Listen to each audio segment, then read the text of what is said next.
La RDC, ses richesses et l'ingérence des puissances occidentales. Le Congo est un pays d'une richesse inestimable, mais c'est également l'un des pays les plus meurtris au monde. Depuis plus d'un siècle, c'est un pays qui fait face à des guerres, à de l'ingérence occidentale, à des milliers de morts, pour ne pas dire des millions de morts. Et si tout ceci tirait son origine depuis 1885, date de la conférence de Berlin.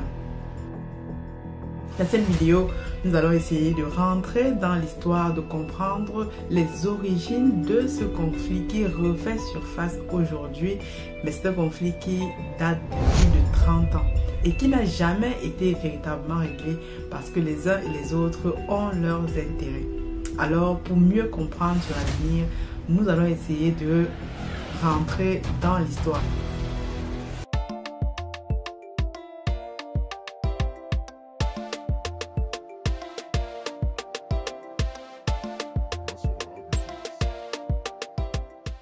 Bienvenue sur Masora Business. Si tu me découvres, dans cette vidéo, je m'appelle Aniel Cruzel. Je suis ingénieur logiciel, entrepreneur, auteur également d'un livre intitulé Investir en Afrique dans la pisciculture. Si c'est un domaine qui t'intéresse, qui te parle, que toi aussi tu aimerais rejoindre le mouvement, c'est-à-dire lutter contre la malbouffe et surtout l'autosuffisance alimentaire de nos populations, alors tu es au bon endroit, tu t'abonnes, tu likes, tu partages même ce contenu éducatif, car notre intérêt sur la chaîne est non seulement de réveiller les consciences, mais également de partager notre expérience dans le business de la pisciculture. Je travaille depuis plus de 4 ans avec mes partenaires pour faire de la pisciculture l'un des moteurs économiques de nos pays. Donc, si c'est des thématiques qui t'intéressent, tu es absolument au bon endroit. Tu retrouves tous les liens en bas de description, mon livre digital papier, notre académie pour découvrir nos formations dans le domaine. Tu peux également rejoindre notre groupe Telegram à cet effet. Bref, je ne t'en dis pas plus, je te laisse aller découvrir ce contenu. Les gars, les amis, c'est très proche. Ce samedi 8 février, je serai absolument à Paris, hôtel Intercontinental, pour être là où les choses se passent. Un entrepreneur, c'est quelqu'un qui est parfois au bon endroit, au bon moment, avec les bonnes personnes. Alors, je serai au Forum des Ripat en tant qu'intervenante. On va parler du retour en Afrique, quels sont les challenges si tu es dans les parages. J'espère que nous allons pouvoir échanger ensemble. Aujourd'hui, j'ai décidé de revenir un petit peu dans l'histoire pour montrer comment un pays, un géant tel que la République démocratique du Congo est aujourd'hui en proie à de la guerre, à une situation catastrophique. On parle de milliers de morts, la situation humanitaire catastrophique. La bombe a frappé cette partie et elle a détruit l'école. Des bombes et des balles tombaient ici. S'il n'y avait pas eu ce chantier, ces bombardements allaient nous toucher. Nous nous sommes réfugiés au rez-de-chaussée pour nous protéger, heureusement. Beaucoup de chaînes d'infos ont relayé tout ceci, mais ça reste de très loin. Et nous, Africains, nous devons absolument nous mobiliser. J'ai vu qu'il y avait eu des mobilisations en Belgique, des mobilisations un peu partout dans le monde pour que ce conflit s'arrête. Et ce conflit, c'est rien d'autre que la course aux matières premières pour faire fonctionner notre monde moderne, nos téléphones portables, celui avec lequel je fais cette vidéo, celui avec lequel toi-même tu regardes cette vidéo, pour savoir que derrière notre monde moderne aujourd'hui, ordinateur, batterie électrique, notre transition écologique en 2035, j'avais déjà fait une vidéo dessus, l'Union européenne veut basculer complètement sur des véhicules électriques. Il faut savoir que tout ceci, c'est au prix et au sang des Congolais. Alors nous, Africains, c'est une cause qui me parle. Dans cette vidéo, nous allons essayer de rentrer comme ça dans l'histoire pour comprendre réellement qu'est-ce qui se joue en RDC. En RDC, République démocratique du Congo, un pays qui a été divisé parce qu'il faut bien savoir qu'il y a deux Congo, Congo-Kinshasa, Congo-Brazzaville. Ici, on parle de RDC. À l'est de ce pays-là, depuis plus de 30 ans, une guerre sévit, une guerre de matières premières. Et aujourd'hui, c'est documenté que les groupes rebelles M23 au mouvement du 23 mars soutenu par le Rwanda est à l'origine de cette déstabilisation pour des matières premières. Mais moi j'ai voulu donc qu'on aille rentrer au tout début parce que parfois certains ne savent pas d'où est l'origine de ce conflit. Il faut savoir que c'est un conflit qui tire son origine déjà lors de la conférence de Berlin. Tout le monde connaît la conférence de Berlin, en tout cas peut-être pas pour les plus jeunes, mais pour ceux de notre génération, cela a été documenté dans les livres. Tout commence en 1885 lors de la conférence de Berlin, qui est une conférence pendant laquelle les Africains n'ont pas du tout assisté. Les puissances européennes se partagent l'Afrique comme un gâteau. D'ailleurs, vous pouvez le voir avec les frontières de nos différents pays, des carrés découpés comme ça. Comment est-ce que des pays peuvent avoir des frontières assez carrées, droites? Tout simplement parce que les gars se partageaient le gâteau en fonction de leurs préférences et de tout simplement ce qu'ils avaient décidé, leurs influences à l'époque. À l'époque, l'Europe, c'était encore des rois, etc. Donc, il faut savoir que ce gâteau a été partagé sans demander aux Africains d'ailleurs. Voilà, l'Afrique était là-bas et la conférence se passait à Berlin, très très loin de l'Afrique. Aucun Africain n'était convié à cette conférence.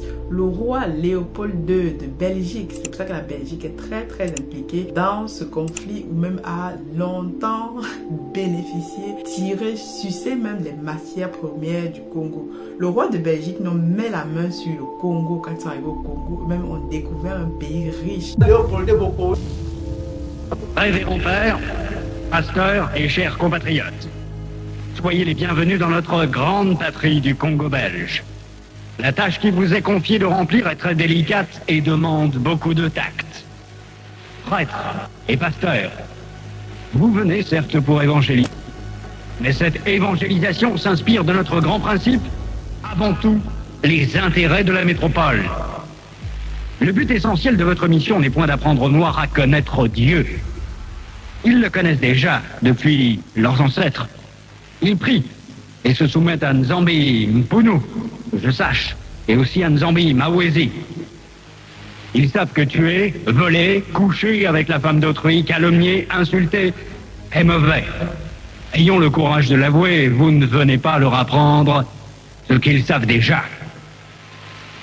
Votre rôle est essentiellement de faciliter les administrateurs et les industriels, c'est-à-dire que vous interpréterez l'évangile de la façon qui sert le mieux vos intérêts dans cette partie du monde. Pour ce faire, vous veillerez entre autres à désintéresser nos sauvages noirs des richesses dont regorge leur sous-sol, afin d'éviter qu'ils s'y intéressent ou qu'ils nous fassent une concurrence meurtrière, rêvant un jour à nous déloger de cette partie avant que nous ne nous enrichissions. Votre connaissance de l'Évangile vous permettra de trouver des textes qui recommandent et qui font aimer la pauvreté. Par exemple, « Heureux les pauvres, car le royaume des cieux leur appartient. » Il est plus difficile pour un riche d'entrer au ciel qu'à un chameau de passer par le trou d'une aiguille, etc. Vous ferez donc tout pour que les nègres aient peur de s'enrichir pour mieux mériter le ciel. Les soutenir petit à petit pour qu'ils ne se révoltent jamais un jour.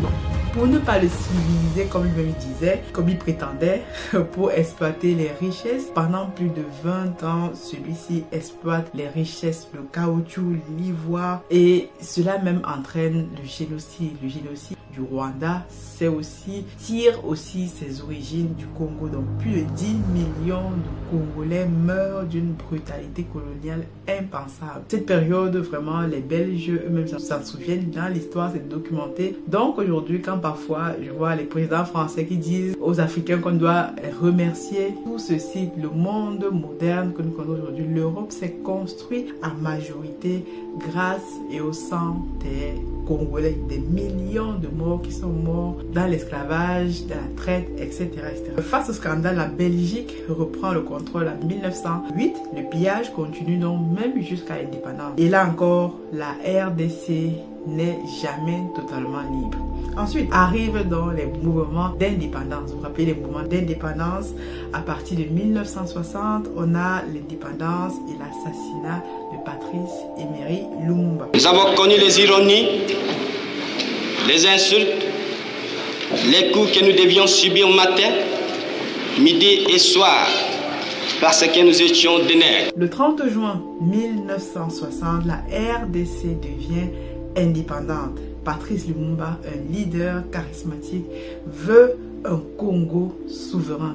L'un des artisans justement de l'indépendance et de la souveraineté de ce pays, Patrice Lumumba. Débarrassé, il veut un Congo souverain, débarrassé de l'influence occidentale étrangère, mais les gens de l'Occident ne l'entendent pas du bon oeil parce que si le Congo devenait souverain, bien sûr, il n'aurait plus accès à des matières premières, il n'aurait plus... En fait, les Belges, le roi belge se servait, le Congo, c'était en gros comme ça, je vais dire quoi, son garde-manger, c'était à lui, vous imaginez, c'était même pas le pays, c'était à lui, le roi belge. Et donc, moins de 6 mois plus tard, Lumumba est trahi, toujours, on est toujours trahi par nos proches, et arrêté avec l'aide de la CIA et des services belges. Tout ceci est documenté, ce n'est pas moi qui le dis, et jamais, je pense pas que les Congolais ont jamais eu réparation. Ils mettent donc une marionnette au pouvoir, comme souvent dans bien de nos pays. C'est là où arrive Mobutu Sese Seko qui se fait ensuite appeler maréchal. Dans le plan de Mobutu, lui, il est uniforme aux Occidentaux. Vu que ce sont les Occidentaux qui l'ont placé là, il va faire exactement ce que ses maîtres lui ont conseillé. Donc pendant plus de 32 ans, voilà, le Congo, c'est un pays qui a déjà enduré le peuple congolais. Vraiment, c'est les Congolais qui sont là, voient cette vidéo. Je sais que les gars, voilà, aiment la sape, aiment danser, aiment ceci. Vraiment, je sais que les gars sont résilients. Continuez de vous mobiliser, de vous battre pour votre pays. Et nous, on va essayer autant faire ce peut, relayer votre message afin peut-être aujourd'hui, on n'est plus dans les années 60 où tout passait sous silence. Aujourd'hui avec Internet, on peut se mobiliser partout dans le monde pour que cette guerre puisse s'arrêter, que vous puissiez réellement jouir de vos ressources. Donc je disais pendant 32 ans, vous voyez, pendant 32 ans, Mobutu dirige le pays d'une main de fer. Qui connaît l'histoire de Mobutu? Moi je l'ai apprise à l'école, même le monsieur était déjà mort, nous on apprenait l'histoire, mais on se rendait compte que c'était un monsieur qui faisait peur à tout le monde. D'ailleurs, il aime relater dans certaines histoires que c'est quelqu'un qui mangeait, je ne veux pas dire, de certaines personnes. Donc, il est protégé par l'Occident qui sert ses intérêts, comme toujours. Résultat, corruption, répression, détournement de richesse. Mobutu était l'homme, à l'époque, l'un des présidents les plus riches. Vous imaginez. Donc ça, c'est l'histoire du Congo que parfois on nous apprend dans les écoles, mais pas tout. Mais je pense que la plupart des Africains doivent réussir à comprendre cette histoire. Ensuite, il y a la guerre du Congo et l'exploitation des minerais. Tout ceci, c'est l'exploitation des minerais. J'ai fait une vidéo dernièrement documentée où on montre le nombre de concessions minières au Congo, notamment données aux Chinois, aux Suisses. Et quand on voit comment sont extraits les minerais, les enfants qui travaillent dans les mines, le cobalt, etc. Tout ceci pour faire fonctionner nos smartphones. Et l'Occident est tout à fait complice.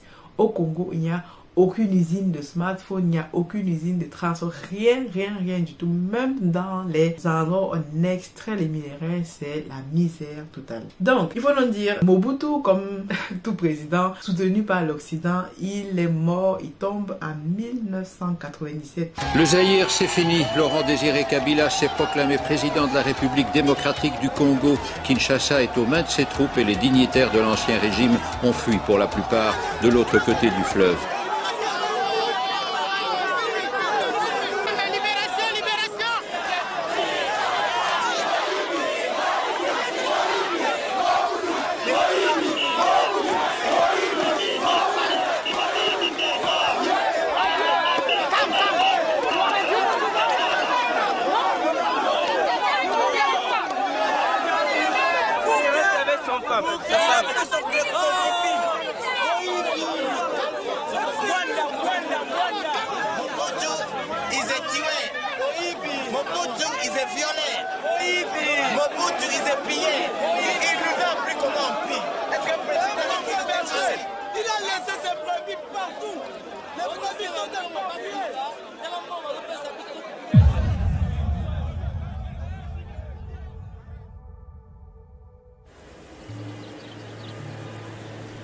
Rejeté dans la poubelle de l'histoire, exilé et solitaire, Mobutu meurt au Maroc, loin de la terre de ses ancêtres.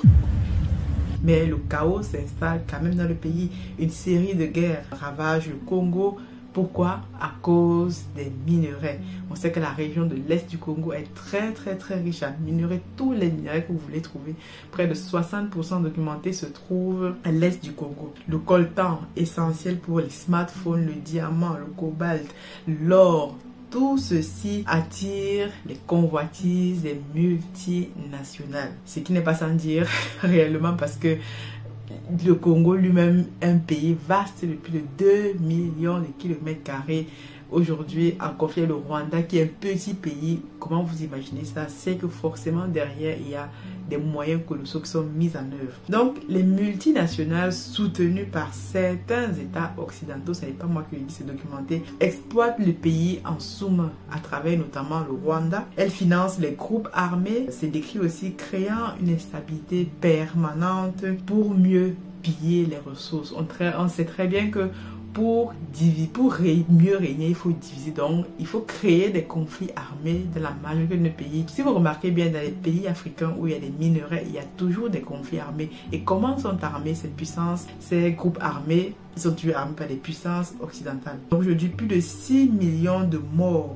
Et pendant ce temps, les puissances occidentales jouent les sauveurs. Parfois, on vous dit, comme actuellement, la communauté internationale se dit non, on demande au Rwanda de se retirer, alors que c'est documenté que c'est eux qui financent des rebelles. Comment un pays comme le Rwanda, moi j'ai vu ça, qui aujourd'hui est le premier exportateur de minerais, premier exportateur, un pays qui n'a même pas une goutte de minerai dans son sol. J'ai trouvé quelques extraits, un député européen interpelle même le quelqu'un de la Commission européenne pour lui dire en février 2024, l'Union européenne a signé un accord avec le Rwanda pour justement être le partenaire privilégié dans l'achat des minerais, sachant que le Rwanda n'a pas ces minerais sur son sol. Donc ça veut dire qu'ils encouragent le Rwanda à continuer de piller le Congo. Et quand aujourd'hui ils jouent les pyromanes pompiers, comme on dit, parce que lorsqu'ils appellent cesser le feu, etc., alors qu'ils savent très bien qu'ils pourraient arrêter cette guerre à nos coups de bâton magique. Mais la vie des Congolais ne compte pas, parce que dans la transition écologique, aujourd'hui, on est plus intéressé par nos smartphones, etc., alors que c'est plus de 6 millions de déplacés, des enfants, des bébés, des femmes, etc. C'est tout simplement incroyable. Donc moi, à travers cette vidéo, vraiment, si cette vidéo peut être partagée, il faut qu'un maximum d'Africains, parce qu'il faut bien se dire que ce sont les Africains eux-mêmes qui vont réussir à devenir souverains, si je peux dire ainsi. On voit l'exemple du Burkina Faso, du Mali, du Niger. À un moment donné, il faut que les Africains prennent leur destin en main. N'attendez pas que l'Union européenne vienne nous sauver ou vienne sauver les Congolais, parce que derrière, ils ont un intérêt grandissant. S'ils font ça, c'est eux-mêmes se tirer une balle dans le pied. Donc, il faut justement à la tête du Congo des gens qui prennent effectivement leurs responsabilités, la population qui se mobilise, met la pression afin que le Congo appartienne définitivement aux Congolais. Donc aujourd'hui, je sais qu'il y a un réveil africain, il y a des mouvements africains, des manifestations. Vous voyez aujourd'hui, les jeunes, les gars sont allés manifester, certains sont allés casser des ambassades. Bon, bref, je ne sais pas si ça va changer grand-chose, mais il faut réellement que les gars s'organisent entre eux. Il y a beaucoup de Congolais en Belgique, en Occident. Organisez-vous entre eux et permettez à ce que vraiment, je sais pas moi, que le Congo puisse lui-même jouir de ses richesses. Parce que tant que c'est un pays qui est tellement béni, tant que le Congo, les Congolais ne vont pas eux-mêmes décider, se réunir ensemble et dire voilà, nos richesses sont à nous et les protéger même, il y aura toujours ce type de conflit. Aujourd'hui, la jeunesse congolaise se réveille à travers le monde, à travers plusieurs mouvements panafricains. J'ai vu les interventions de Kémy Séba, des autres et tout. Aujourd'hui, il est plus que temps pour nous Africains de nous mobiliser, quel que soit l'endroit du monde où tu es. Tu as un téléphone portable, tu as des ordinateurs. Notre monde moderne fonctionne grâce et à majorité aux minerais provenant du Congo. De la prochaine fois que tu vas acheter un smartphone, un ordinateur, quel que soit l'appareil électronique, une voiture électrique Tesla, dis-toi que dans ces matériaux, il y a du sang des Congolais qui coule. Et toi, en tant qu'Africain, je pense que tu as le devoir de relayer ce message. En tout cas, moi, c'est une situation qui me fait vraiment beaucoup de la peine, voir des gens qui meurent, des bébés, tout ça, des enfants, tout ça parce que Dieu a béni ce pays et c'est maintenant aux Africains de se mobiliser pour exploiter eux-mêmes leur richesse et les transformer. N'attendons pas que quelqu'un d'autre vienne le faire à notre place. Dis-moi ce que tu penses de cette vidéo, mais surtout partage-la à tous les Congolais, Je sais qu'on aime la sape, on aime la danse, on aime, voilà, les Congolais. J'ai beaucoup d'amis congolais, ne vous fâchez pas, mais aujourd'hui, il est plus que temps de vous mobiliser. En tout cas, God bless Africa et surtout God bless le Congo tout entier. On se retrouve à la prochaine vidéo.